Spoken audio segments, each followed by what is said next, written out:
नमस्कार,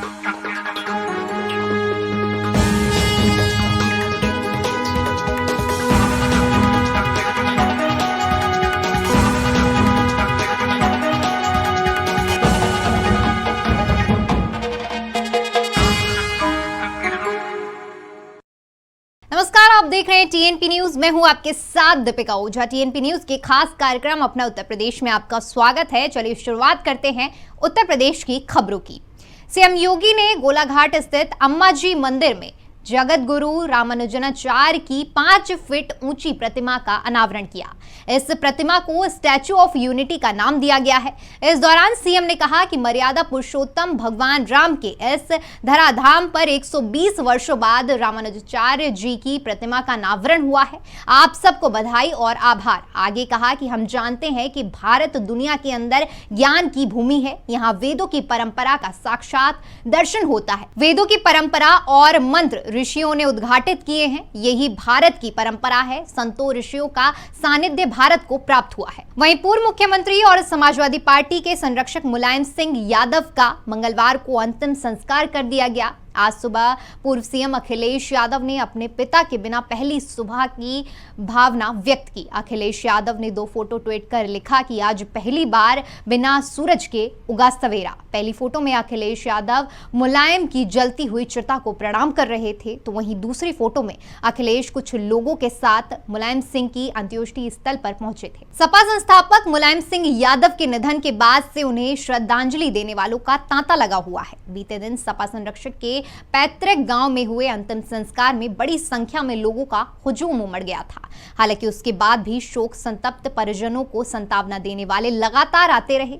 इसी कड़ी में बिहार के सीएम नीतीश कुमार भी सिफई पहुंचे, जहां उन्होंने मुलायम सिंह यादव की तस्वीर पर माल्यार्पण किया और फिर अखिलेश यादव से गले मिलकर उन्हें ढांढस बंधाया। इस दौरान अखिलेश के साथ ही रामगोपाल और शिवपाल भी मौजूद रहे। वहीं सीएम योगी आदित्यनाथ ने बाढ़ग्रस्त इलाकों का दौरा किया, जिसमें बहराइच, श्रावस्ती और बलरामपुर जिले शामिल हैं। दरअसल बाढ़ के चलते बहराइच जिले की 4 तहसीलों के दर्जनों गांव पानी से घिरे हुए हैं, जहां सीएम योगी ने सबसे पहले मोतीपुर तहसील पहुंचकर बाढ़ग्रस्त इलाकों का निरीक्षण किया और फिर प्रशासनिक अधिकारियों के साथ बैठक कर हालातों की समीक्षा की। पीलीभीत जनपद में बीते कई दिनों से हो रही बरसात के चलते कई गाँव में जलभराव की स्थिति पैदा हो गई है, जिसके चलते गन्ना विकास एवं चीनी मिल राज्य मंत्री संजय सिंह गंगवार ने ललौरी खेड़ा ब्लॉक और अमरिया तहसील इलाके के लगभग 1 दर्जन से ज्यादा जलभराव वाले क्षेत्रों का निरीक्षण किया। इसके साथ ही राज्य मंत्री ने जहानाबाद देहात क्षेत्र के कई गांवों में जाकर बाढ़ की वजह से हुए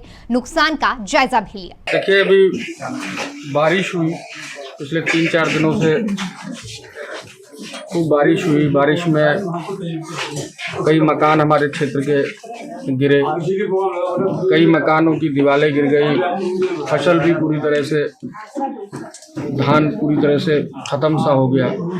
तो मैं और आज हमारे प्रशासनिक अधिकारी लोग जहां मकान गिरे वहां भी निरीक्षण करके आए, वहां देख के आए। एक जगह एक्सीडेंट में हमारा एक कार्यकर्ता खत्म हुआ पाकड़ गिरने से। उसके लिए भी मैं अपने 1 महीने की सैलरी उसके लिए दे के आया और जो सरकारी मदद होगी वो भी की जाएगी। और जिन लोगों के मकान गिरे हैं उनको भी जो भी नियमता सरकारी मदद होगी वो भी करी जाएगी। प्रदेश में अवैध मदरसों की जांच रिपोर्ट सभी जिलाधिकारियों ने शासन को भेज दी गई है।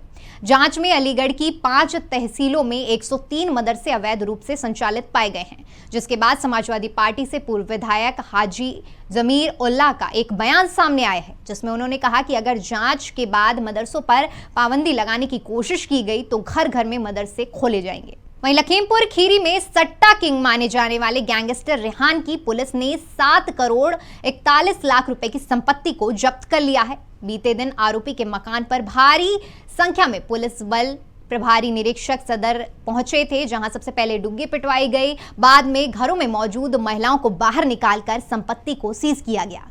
पुलिस के मुताबिक रिहान ने यह संपत्ति सट्टा और जुए के अवैध कारोबार से कमाई थी। मामले की जानकारी देते हुए अधिकारी ने बताया कि रेहान हुसैन पिछले काफी समय से जुआ और सट्टा खिलवा रहा था। पुलिस ने उसके खिलाफ कई बार कार्रवाई की, लेकिन वह अपनी हरकतों से बाज नहीं आया और इसी वजह से उसके खिलाफ ये कार्रवाई की गई है। कोतवाली क्षेत्र के जुआ एवं सट्टा चलाने वाले एक बहुत ही दुर्दांत गिरोह के सदस्यों के ऊपर गैंगस्टर एक्ट के तहत 14(1) की कार्रवाई की जा रही है। इन तीनों दुर्दांत अपराधियों के नाम रेहान, सूफियान और फैजान हैं। आज इनकी लगभग 7 करोड़ 41 लाख की संपत्ति का जब्तीकरण एवं कुर्की की जा रही है, जिसमें रिहायशी मकान, वाहन, कृषि भूमि, प्लॉट इत्यादि सम्मिलित है। चलिए फिलहाल वक्त तो चला एक छोटे से ब्रेक का। ब्रेक के बाद खबरों का सिलसिला लगातार जारी रहेगा।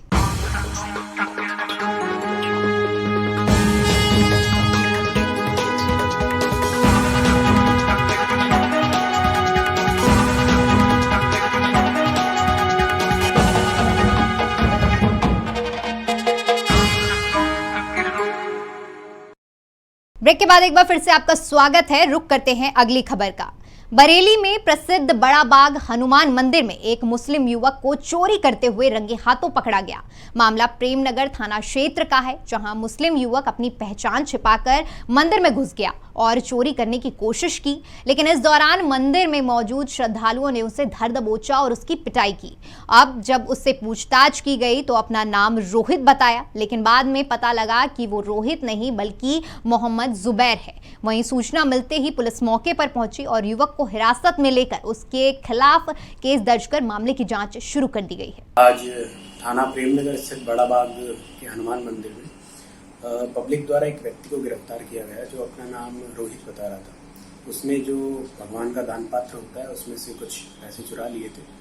जनता द्वारा पूछताछ करने पर ज्ञात हुआ कि उसका असली नाम सुबेर है, जो कि थाना सिरौली का रहने वाला है। इसमें प्राप्त तहरीर के आधार पर सुसंगत धाराओं में मुकदमा पंजीकृत किया गया है।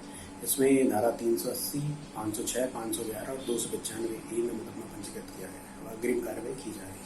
बदायूं के थाना जरीफ नगर में घरेलू हिंसा के चलते महिला की हत्या कर दी गई। मामला शेखपुरा गांव का है, जहां घरेलू विवाद के चलते जेठ ने अपने भाई की गर्भवती पत्नी की धारदार हथियार से हत्या कर दी। साथ ही जेठ ने मृतक महिला की बहन को भी मौत के घाट उतार दिया। सूचना मिलते ही पुलिस मौके पर पहुंची और शवों को कब्जे में लेकर पोस्टमार्टम के लिए भेजा गया। साथ ही केस दर्ज कर मामले की जांच शुरू कर दी है। मामले की जानकारी देते हुए अधिकारी ने बताया कि घटना के आरोपियों को जल्द ही गिरफ्तार कर लिया जाएगा और उन्हें कड़ी से कड़ी सजा दिलाई जाएगी। आज रात्रि 12 से 1 बजे के बीच में एक घरेलू झगड़े में महिला के 35 वर्षीय महिला के जेठ ने उस पर धारदार हथियार से हमला किया, जिसमें उसको चोट लगी।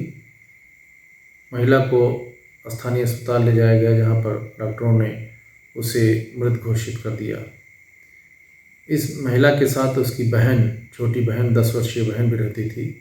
इस लड़ाई झगड़े में उसकी बहन को भी चोट लगी। वहीं लखीमपुर खीरी जिले में बाइक में आग लगने से हड़कंप मच गया। मामला मेलौनी थाना क्षेत्र के कुकुरा गांव का है, जहां एक युवक जैसे ही अपनी बाइक पर बैठा उसे चलाने की कोशिश की, तभी शॉर्ट सर्किट की वजह से अचानक बाइक में आग लग गई और देखते ही देखते बाइक के आसपास धुआं ही धुआं हो गया। गनीमत ये रही कि बाइक सवार की जान बच गई है। चलिए फिलहाल के लिए उत्तर प्रदेश की खबरों में इतना ही। देश और दुनिया की तमाम बड़ी खबरों के लिए हमारे YouTube चैनल को सब्सक्राइब करें। खबरों को विस्तार से जानने के लिए हमारी वेबसाइट www.tnpnews.in पर विजिट करें। धन्यवाद।